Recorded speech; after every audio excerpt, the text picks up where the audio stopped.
Hi, I'm Sky Crystal. I'm culturally confused and creatively liberated, and today I'm going to be talking to you about Oxalis triangularis and Oxalis triangularis purpura, also known as the love plant or false shamrock. These plants originate from Brazil, and I've got a couple of varieties here. This is a variegated form, also known as the Oxalis triangularis purpura.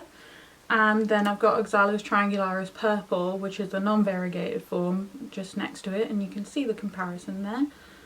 These are super easy to grow, and I've experimented with them in multiple different lighting situations, which I'll get into in a minute. I'm also going to propagate one today with you as well to show you how easy it is to propagate. And yeah, let's get into it, shall we? So the first thing I want to talk about is lighting conditions. I currently have them growing under grow lights and also natural light from north-facing window, and I live in the UK, so I don't get a lot of light in a north-facing window at all. It's very much diffused and indirect. Sometimes when the sun shines onto the building opposite, I get direct sunlight into the flat, which is really helpful sometimes, but for the most part I have to compensate for the lack of sun using grow lights, and I've got them all over the flat growing plants under them. So the reason I say these are super easy house plants and super forgiving is because I have grown them in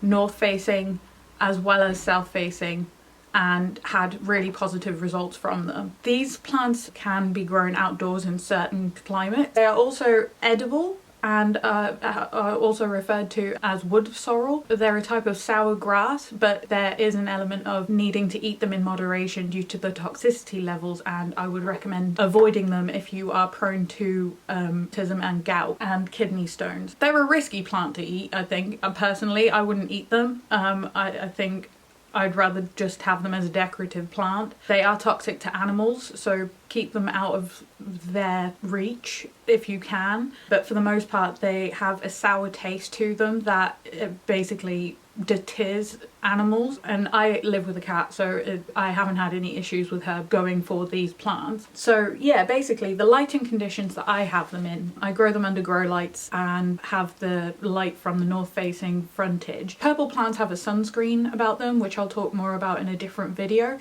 but they can go into direct sunlight and they will thrive in direct sunlight. They follow the sun as well due to a photonastic response, so they move with the sun, and it's fascinating to watch. It's beautiful. When I lived in a south-facing frontage, you would literally see them move with the sun throughout the day, and then they close up at night like an origami butterfly. It's so much fun. I love these plants so much. They can tolerate some light shade, but it will inhibit the growth, and it also promotes leggy growth behavior. As you can see with these ones, they're quite leggy because I have had them growing under grow lights which are kind of further away, so they do tend to grow outward, so they need a little bit more space to compensate. So I'll talk about water and humidity now. I have found that they prefer to be quite moist in regards to the soil, so that's why I potted this one up into a pot with no drainage, so it increases the humidity in the soil. It's in a well-draining soil mix, which has some bark in it, some perlite, some soil, and some cocoa coir. I keep them at a higher humidity. They tend to grow faster in a higher humidity that I've found. So keeping them in the greenhouse, they've grown a lot faster than they do in regular room humidity, which is around 60%, and the mini greenhouse that I have is about 80% humidity on average. So it's interesting to see how fast they grow and the difference between them, but they are very forgiving, and they do go into a dormancy period where you would, mine did that earlier this year, but this is all the new growth that's given me. Basically, you don't give up on it if it dies out. Keep watering it, keep it very moist and in a bright area, preferably in a south-facing window if you've got one. If not, try a grow light, because they grow so much better under grow lights than they do without them. If you're in a north-facing frontage or something like that with lower light conditions, I would also recommend misting them. They like to be humid, and keeping the soil moist, not damp and wet, so the bulbs and roots are sitting in wet soil, but like that's why I use a well-draining soil mix to make sure there's enough air to the roots and there's enough water being placed throughout all the soil as well as the bulb. So I would definitely experiment with this plant if you can. They are, as I said, very forgiving. Make sure that when you repot them, there's enough space for bulb expansion. You can push them into a dormancy phase if you don't water them enough, so just be careful about that, but then you can bring them back to life very much so, which is what I've done with this one. I wish I'd taken photos of the progress, but I didn't, so but perhaps that's a project for next time. So a well draining soil mix, I would mix in bark, soil, perlite, and I'm going to get some soil ninja mix, and I still need to ask them which soil they would recommend for an Oxalis mix, but this is my own my own blend of soils from just kind of shoving all the soil that I have into a bag and hoping for the best. But it's given me this, so I am really happy with it, and it's very much well draining, because when the water doesn't sit on top of the plant, it drains through the bottom, and I leave it in about 1 centimetre of water into the drain, into the saucer, so saucer length, and then it will soak it all up. And that's what I did with this one to bring it back to life. I spoke a little bit about it on Being Planted, my Instagram, which I'll link in the description box below. Fertilizer, I would fertilise once a month during the growing period. I use plants.com Grow with the Flow fertilizer. You can use it every 2 weeks. With this one, I tend to do it once a month.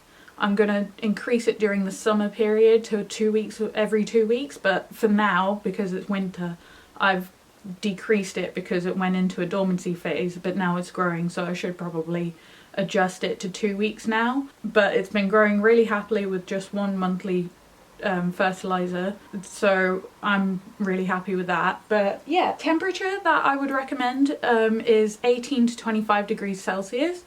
It can be pushed down to 12 degrees Celsius, which is the minimum that I can go down to, which will inhibit growth as well as be very close to pushing the plant into a dormancy phase.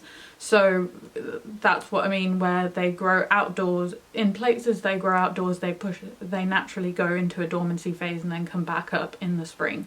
So don't be afraid to just like nurture the plant throughout that phase, because you can avoid it if you know what you're doing with it. But it took a little while for me because it was a rescue plant. I kind of understood what it needed a little bit sooner, but since I've moved into a different flat with lighting conditions, I've had to adjust my care to the plant, where because it's in a well draining soil mix but in a pot with no drainage, I have to keep an eye on the watering. So I water it when it dries out the top 2 inches of soil. The higher the temperature, the more growth you'll get, basically. So summer you tend to get much more growth, and I like to think of it as an ornamental plant, but as I said before, you can eat it, but just watch out for the toxicity levels and eat it in moderation. So let's talk about propagation. I love propagating this plant. It's super easy. I've propagated many plants from it. I would recommend water propagation as well as soil propagation. So what I'm going to do is I'm going to pull this one out. I wouldn't don't cut it, but pull it out like that. The roots are going to grow from here, and it's as simple as just popping it into a glass of water and letting it grow, putting it into a bright light source, and it will grow in a couple of weeks with root growth from Oxalis triangularis. And I'll pull this one out as well.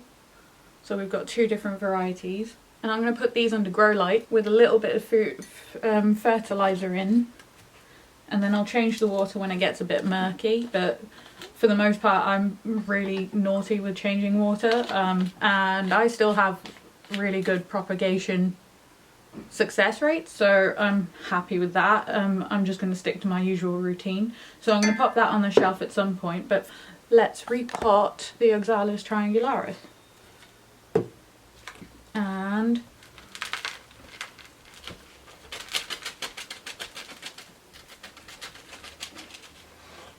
I won't need to repot this one very much, because I'm going to pull this out, there we go.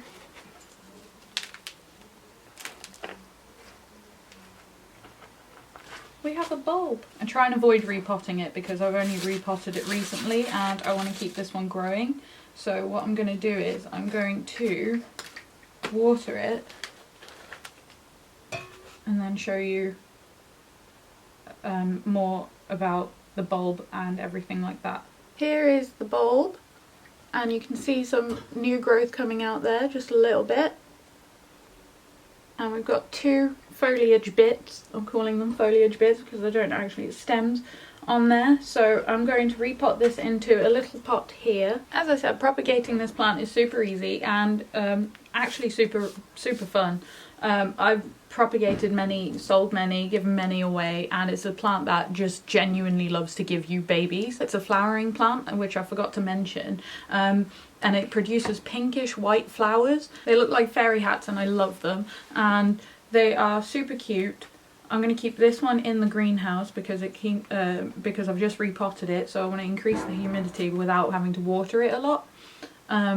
So then it'll grow and root a little bit more, and once it pushes out one more stem, which it is doing now, I will then give it to one of my friends. And yeah, I'm super excited to see these grow because after it was pushed into the dormancy phase I was super nervous of losing it, and this is the variegated version and I can't find the variegated version anywhere, so I've consider this quite a rare plant to try and acquire. One day in the future I'd like to be able to propagate enough to sell again, but I need the space, and at the moment I don't really have the space, so I'm focusing more on art things than plant things. But one day we'll get to that point again, and especially when I hopefully have a south-facing window where I can just put all my propagations and let them live their best life in the sun. But yeah, basically that's pretty much everything I have to say. The one thing I will say is the height and growth rate is pretty impressive. They can grow up to 50 centimeters long.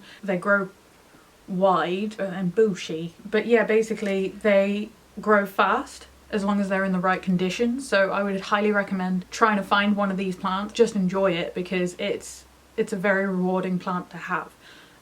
That's one of the reasons why I wanted to start with this plant, with this series of looking after plants and care guides and things like that, because this has been one of the most rewarding plants that I've ever had, and I would recommend them to anybody, especially from novice to expert level achieved kind of vibe going on there. Anybody would be happy with this plant. So if you find one, get one because they are amazing. But yeah, that's all I have to say today for the Oxalis triangularis. Thank you so much for watching this video, and I will see you in the next one. Bye!